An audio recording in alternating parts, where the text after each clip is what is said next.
السلام عليكم. طبعا احنا بقى مع الباشمهندس رامي خطاب.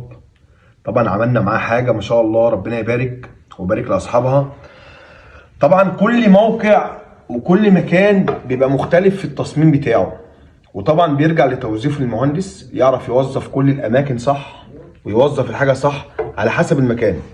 احنا في ماونتن فيو واحد العين السخنه زي ما قلنا مع الباشمهندس رامي خطاب. بفضل الله عملنا معاه موقعين، ده الموقع اللي احنا سلمناه، وعملنا موقع تاني في نفس الوقت بفضل الله اسسناه وخلص تاسيس، وبرضك هنشوف الفيديو بتاعه مع بعض.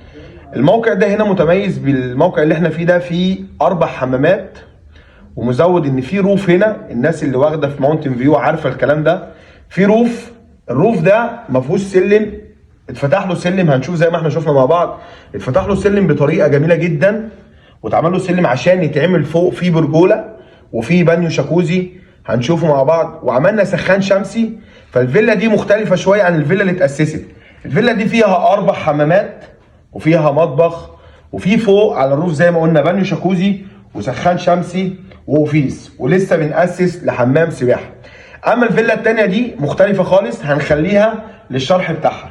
الفيلا دي زي ما احنا ما قلنا فيها معانا اول دور في حمام ضيوف بس مزود بخلاط شاور عشان في غرفه جنب منه، ومعانا في المطبخ. هنشوف اول حاجه مع بعض المطبخ. طبعا ده المطبخ هنا راكب فيه حله سمارت معانا، وفي غساله اطباق، وكان في غساله ملابس. الحله السمارت اللي راكبه معانا اللي هي الحله ب5 زرار. الحله دي كان فيها اختلاف شويه في تركيب، لان هي مزوده بحنفيه فلتر، وكان الفلتر اللي جاي فلتر 5 مرحله، وكان ليه فكره كده في تركيبه عشان نشغله على الحنفيه بتاعه الحله. وللاسف ان الحله دي جايه للاسف المفروض ان هي تبقى متجهزه معايا، ان انا الفلتر يبقى في مكان اللي انا اركب، بس مش هو ده موضوعنا اللي احنا الحمد لله رب العالمين اللي احنا شغلناها بالفلتر على الحنفيه بتاعتها. الحنفيه دي طبعا احنا عارفين الخلاط السمارت ده، الخلاط ده فيه معانا حوالي 4 أو 5 اوبشن. في اللي هو الشلال اللي هو ده طبعا، وفي اللي عندنا هنا اللي هي بتاعت الميه. الحله دي بقى مختلفه، ان هي في يعني اغلبيه الحل اللي احنا بنشوفها بتحط الكوبايه هنا كده وبتدوس عليها بتعمل معاك بتروح منضفه الكوبايه. لا دي العكس، اللي هو حضرتك اللي انت بتدوس هنا كده اهو، هي دي زي ما احنا ما شفنا كده، زي ما انا ما اتغرقت كده. وده طبعا زي اي حله. وده اللي هو الشلال، وطبعا ده اللي هو الفلتر ده انا موصله على الفلتر العمومي، فدي كانت حاجه كويسه. ده المطبخ هو حاجه بسيطه كده، وبيخدم زي ما احنا شايفين كده. باشمهندس رامي ما شاء الله كان ملتزم بالتصميم جدا. لو شفنا التصميم هنلاقي ان التصميم لا يختلف عن اي حاجه في التنفيذ. ده كان المطبخ. هنشوف معانا بقى اول حاجه اول حمام، هنشوف معانا حمام الضيوف.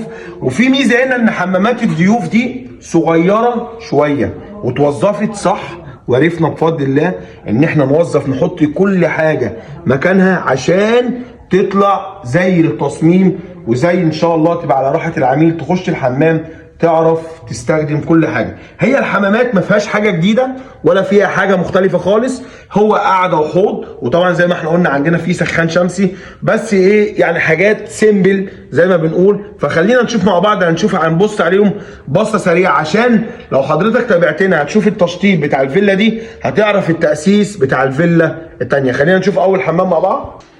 ده حمام اللي هو يعتبر حمام الجست، حمام الضيوف. هو حمام صغير محلق، ركب له حوض اتعمل من الكوريان زي ما احنا شايفين، وعاملين الخلاط بتاعه خلاط براك، وطبعا فواطه صغيره مع المرايه حسب التصميم اللي الباشمهندس رامي عامله. معمول شاور هنا صغير، هو شاور صغير يعني مساحته حوالي 68 سم زي ما احنا ما قلنا ان هي الحمامات صغيره. وعندي هنا التواليت، فانا داخل التواليت عندي هنا المساحه انا اعرف استخدم التواليت كويس. عايز اقف على الحوض ما عنديش اي مشكله خالص، هستخدم التواليت ما عنديش مشكله خالص. طبعا اي حد داخل الشاور لازم يقفل الباب ويدخل الشاور. زي ما قلنا هي الحمامات صغيره، بس الحمد لله رب العالمين طالعه كما يرام، يعني طالعه حاجه جميله. ده كده اول دور زي ما احنا ما قلنا ما فيهوش الا المطبخ وحمام اللي يعتبر حمام الجست اللي هو حمام الضيوف، وبرضك معانا بيخدم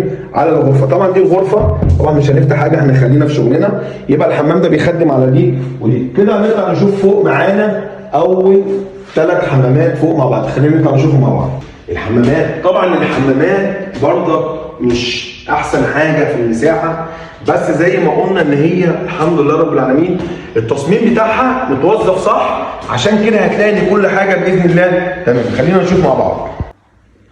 طبعا زي ما قلت ان الحمامات يعني مساحتها مش احسن حاجه، بس بفضل الله يعني الباشمهندس رامي لما جه وظف التصميم وظف كل حاجه صح. عشان كده هنشوف مع بعض دلوقتي ايه الحمامات. طبعا انا واقف في منطقه الليفنج. احنا عندنا في الدور ده في حمام ماستر، دي غرفه الماستر الرئيسيه، وعندي حمام جوه بيبص ليه غرفه بردك ليها حمام، وعندي حمام ثالث بيخدم منطقه الليفنج وبيخدم معانا غرفتين اليمين وشمال. ده اول حمام اللي هو حمام الماستر. خلينا نشوفه مع بعض. خش كده تعالى معانا. هنا ده اول حمام. طبعا الاهم من كل شيء حاجه لما توظفت برضك اختيار السيراميك واختيار الالوان مشي مع المكان اللي انت فيه. طبعا انت في مكان يعتبر ساحلي، مكان زي ما احنا شايفين مع بعض، كل حاجه اتعملت جميله ورقيقه وطالع الشغل جميل. صور كده زي ما احنا شايفين كده، كله حاجه ما شاء الله، حاجات سيمبل زي ما انا قلت في اول الكلام، وحاجات جميله جدا. خلينا بقى نشوف معانا الحمام الثاني مقابل ده كده زي ما احنا شايفين مع بعض. ده الحمام الثاني.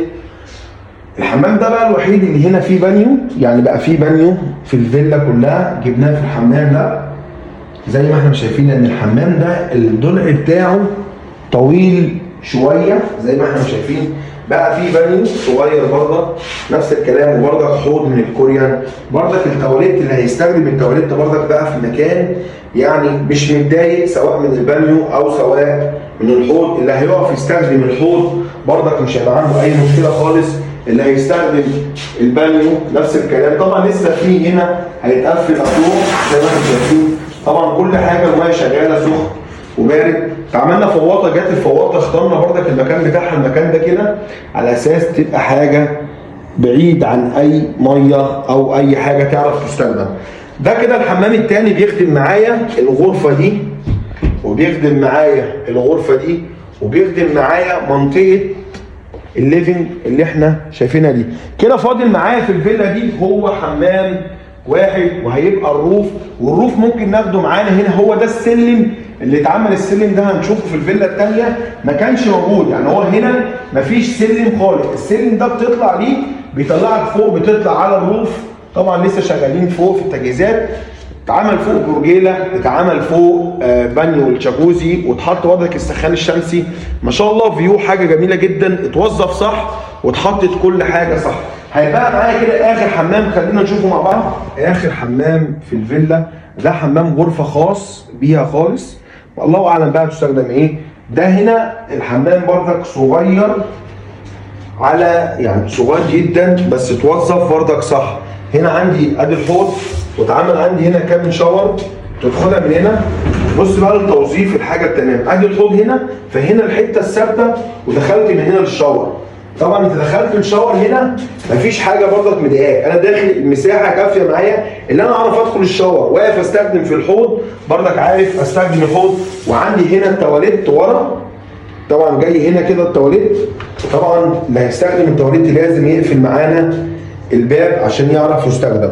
هو ده كده كانت الحمام الاخير بتاع الفيلا. خلينا برضك نتكلم يا جماعه. طبعا زي ما قلت اهم حاجه حضرتك عندك مكان، دي نصيحه احنا بنقدمها لكل العملاء. حضرتك عندك اي مكان لازم تختار الباشمهندس اللي هيجي يخلي المكان بتاعك زي ما انت عايز واكتر كمان، لان اكيد المهندس الشاطر بيبقى معاه مختار فنيين شاطرين، عشان كله بيكمل بعضه. لازم مهندس بيعمل تصميم عشان التصميم يبقى كويس ويطلع زي ما هو عايز، لازم يكون معاه نخبة من الصنايعية والفنيين والمقاولين، ناس ان هي تعرف توظف الشغل ده وتطلعه صح. فبرضك بننصح كل الناس، عشان في مشاكل بتقابلنا كتير. لازم تختار كويس. اختار حضرتك، لو حضرتك هو الباشمهندس ده ما عندوش صفحة على السوشيال ميديا، ممكن حضرتك تطلب ان انت تنزل مواقع وتشوفها على الطبيعة. هو مش عيب، حضرتك هتدفع فلوس، مش هتدفع اي حاجة وخلاص عشان ما تحصلش مشاكل من اللي احنا بنشوفها. فالباشمهندس رامي هنا من الناس المتميزة، الذوق العالي اللي احنا شغالين معاه، اللي بننفرد معاه لما بنشتغل معاه بنبذل اكتر من جهدنا عشان نؤدي الى نتيجة تبقى ترضيه هو وترضي العميل. وبفضل الله بنشرف نفسينا قبل اي حد، لازم نبقى على اكمل وجه بفضل الله.